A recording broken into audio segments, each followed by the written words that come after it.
Salut à tous, aujourd'hui je vous donne des conseils pour gagner du poids sur votre BMX, c'est parti. On est d'accord que gagner du poids sur son BMX, on en rêve tous parce qu'on se dit que c'est le truc qui va nous faire décoller en skatepark. C'est tout à fait vrai. C'est plus simple de lancer des tricks en flat, c'est plus simple de décoller, de prendre de la hauteur. Après, soyons honnêtes, ça ne fait pas tout, loin de là. La prise de muscle et la technique, c'est quand même ce qui va jouer énormément dans la facilité avec laquelle tu vas rentrer tes tricks. Et puis le troisième facteur, c'est le gain de poids sur ton vélo. Donc c'est de ça que je vais vous parler aujourd'hui. Je vais vous donner 5 astuces pour gagner du poids sur son BMX. C'est parti. Alors dans la plupart des cas, quand vous recevez votre BMX, il est livré avec un frein monté et un frein qui n'est pas monté sur le vélo. Si jamais vous avez 2 freins sur votre BMX, vous pouvez directement en enlever un, ça vous fera gagner du poids. Ensuite, si vous avez un rotor sur votre BMX mais que vous faites pas du tout de tricks qui nécessitent de tourner le guidon à l'infini, vous pouvez enlever le rotor. Quand vous débutez en BMX, le rotor, vous pouvez largement l'enlever la première année et ça vous fera gagner pas mal de poids sur votre vélo. Après, si vous vous sentez à l'aise sur le vélo, si vous utilisez très peu le frein en skatepark, etc., vous pouvez carrément retirer complètement vos freins et là ça vous fera encore gagner un petit peu de poids, d'être complètement breakless. Donc voilà, enlever un frein, 2 freins ou le rotor, tout ça c'est un truc qui est complètement gratuit. Après c'est une question de choix dans sa manière de rouler, ça peut ne pas plaire à tout le monde mais voilà. La deuxième chose qui est importante quand on veut gagner du poids sur son BMX, ça se passe au niveau des pegs. Si vous avez des pegs qui ont été livrés avec votre premier BMX complet, en général ils sont extrêmement lourds. Moi c'est pour ça que je les ai jamais mis sur mon BMX. Si vous voulez absolument faire des tricks avec des pegs, ne vous posez même pas la question, retirez ceux qui ont été vendus avec votre BMX complet et allez en racheter. Les pegs, il en existe dans différentes matières et il y a des pegs en plastique qui pèsent rien du tout et ce sera un gain de poids énorme, donc upgradez vos pegs. Donc je vous parlais d'upgrader vos pegs, et là, de manière plus générale, la technique ça consiste à upgrader toutes vos pièces de BMX parce que quand vous achetez un BMX complet, c'est un BMX qui tient la route pour aller pour débuter, pour essayer des tricks. Certaines pièces sont déjà en chromo, etc. Mais vous ne pourrez pas avoir un BMX complet qui soit entièrement full chromo avec que des pièces de haute qualité. Donc le but, comme je l'expliquais dans ma vidéo comment choisir son premier BMX, le but pour vous ça va être au fur et à mesure de changer vos pièces en fonction de votre budget, etc. et de remplacer toutes vos pièces par des pièces de plus haute qualité. Et en général, plus vous payez cher une pièce et plus elle sera légère. Le but c'est pas non plus de chercher la pièce la plus légère possible parce qu'une pièce plus légère peut être aussi moins résistante, donc faites gaffe à ça. Mais sachez que par exemple en ce qui concerne les pneus, vous pouvez gagner énormément de poids et la qualité est exactement la même.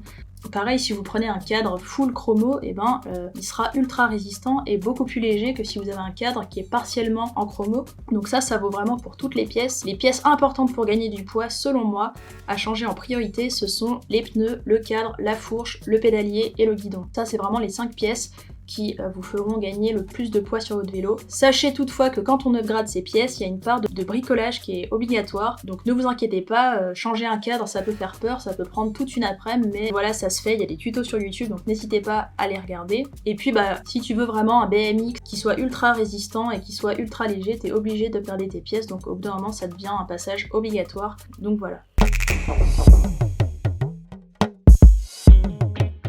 Ensuite, astuce numéro 4, au bout de 6 mois de BMX, j'ai directement fait ce truc-là. Il s'agit en fait de couper la tige de selle. Pourquoi ? Parce que la tige de selle, elle est énorme et il y a toute une partie qui est dans le cadre du BMX et qui sert à rien, donc tu peux t'en séparer pour gagner un petit peu de poids. Après, ne faites pas l'erreur que j'ai faite, c'est-à-dire de couper trop court votre tige. Je regardais une vidéo d'un rider sur YouTube, je sais plus lequel, et j'avais remarqué que sa selle était ultra basse, qu'on voyait même pas sa tige. Et donc je me suis dit, lui c'est un pro et sa selle elle est le plus bas possible et ça a pas l'air de le déranger, il lance quand même des tricks de malade, donc c'est bon, on s'en fout, je peux la couper vraiment au maximum.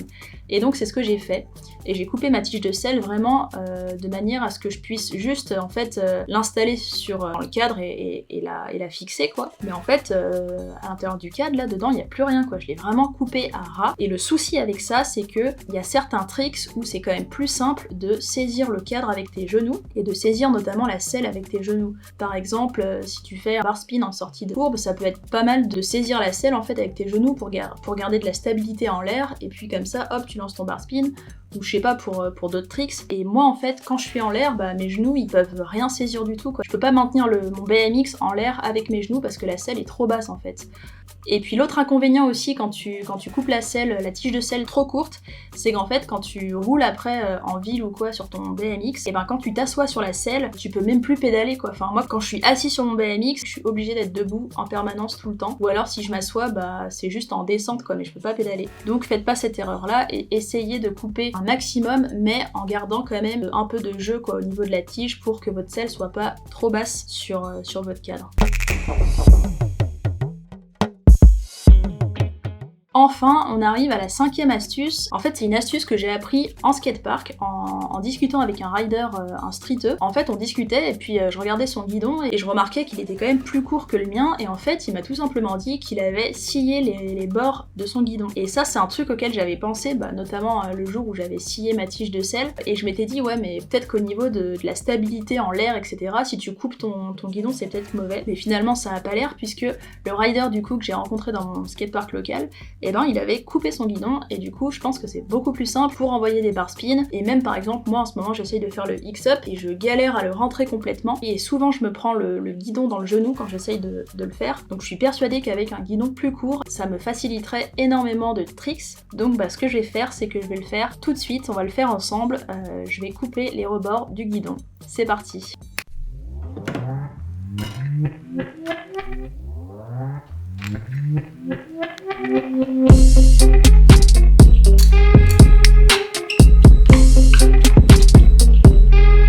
J'ai complètement desserré le levier de frein pour pas qu'il nous gêne. Et maintenant, on va s'occuper des poignées. Donc, on retire les bouchons. Donc moi, il me reste plus qu'un bouchon sur mon BMX. Il faut que je les change. Hop. Et donc maintenant, il va falloir retirer les poignées de BMX. Alors l'astuce pour retirer vos poignées de guidon, c'est aussi simple que ça. Vous prenez un tournevis plat, vous le faites passer à l'intérieur de la poignée, vous le levez pour créer un petit espace et vous mettez de l'eau à l'intérieur de la poignée et vous verrez que ça va être tout glissant et que ça va se retirer en 2 secondes.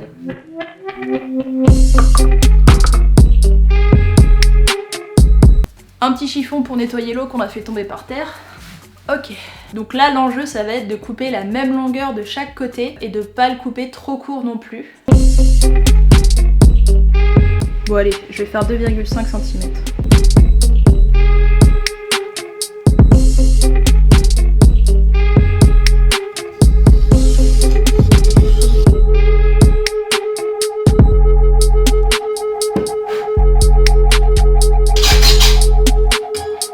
Franchement j'ai déjà la flemme de couper le deuxième morceau quoi.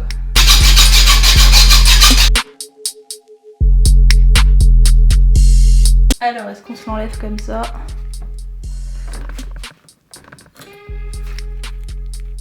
Et voilà. C'est bon, on a retiré la première partie du guidon. Ça m'a pris 25 minutes à peu près. En tout cas ça fait les bras. J'ai trop mal au bras. Je vais faire le second côté. J'ai pas coupé très droit, mais j'ai fait au mieux. Le but c'est de mettre 20 minutes pour faire le second côté, donc on y va.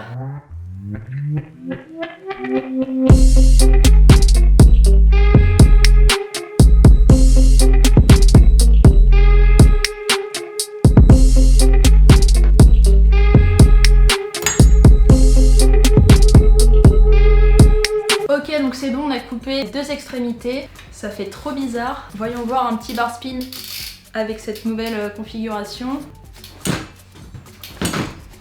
Bon, ça m'a l'air plus simple. On va remettre les poignées, les bouchons et puis on va refixer le frein. Et c'est fini. Bon, je suis allée chercher ma lime, mais logiquement vous êtes censé faire ça avant d'avoir remis les poignées. Donc en fait, comme j'ai pas coupé très droit, le but c'est de limer pour que ça soit à peu près à la même hauteur partout. Voilà, comme ça, c'est un peu moins tranchant. Ça nous a fait gagner 21 grammes sur le vélo. Donc à vous de voir si ça vaut la peine de le faire. C'est rien du tout.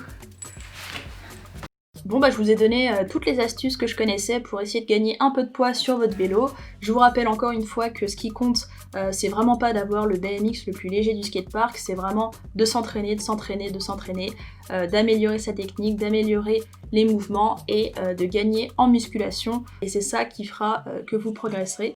Et écoutez, c'est la fin de cette vidéo, j'espère qu'elle vous aura plu. Je vous dis à bientôt pour une prochaine vidéo et en attendant, prenez soin de vous, bon ride.